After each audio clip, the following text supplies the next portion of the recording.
राजन साळवी हे निष्ठावंत शिवसैनिक आहेत आणि गेली 15 वर्षे ते शिवसेनेचे आमदार म्हणून काम करत होते आणि त्याचबरोबर उद्योजकांबरोबर निष्ठावंत शिवसैनिक म्हणून त्यांनी गेल्या 2.5 वर्षामध्ये सुद्धा काम केलेलं आहे आणि मला खात्री आहे की ते शिवसेना सोडणार नाही आहेत.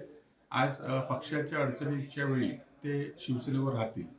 त्याचबरोबर त्यांच्या विरोधात वरिष्ठांनी काम केलं असेल किंवा तिथल्या पदाधिकाऱ्यांनी काम केलं असेल तर त्यांनी उद्धवजींना हे सांगितलं पाहिजे. निश्चितपणे उद्धवजी त्यांच्यावर ज्यांनी त्यांच्याबरोबर काम केलं त्यांच्यावर कारवाई करतील आणि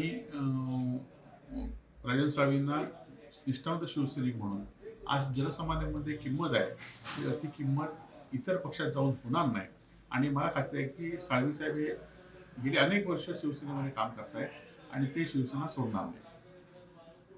त्याचबरोबर मला किंवा राजन साळवींना शिंदे गटाकडनं लोकसभेच्या निवडणुकीनंतर सुद्धा येण्याची ऑफर होती, परंतु आम्ही लोकांबरोबर राहिलो, निष्ठावंत म्हणून आम्ही राहिलो आणि येणाऱ्या काळामध्ये सुद्धा आज अनेक अडचणी आमच्या पुढे आहेत. या अडचणीवर मात करून आज जिल्ह्यातील जनता आमच्याबरोबर आहे आणि निश्चितपणे आम्ही येणाऱ्या काळामध्ये सुद्धा लोकांबरोबर राहून आम्ही शिवसेनेचं काम चालू ठेवू.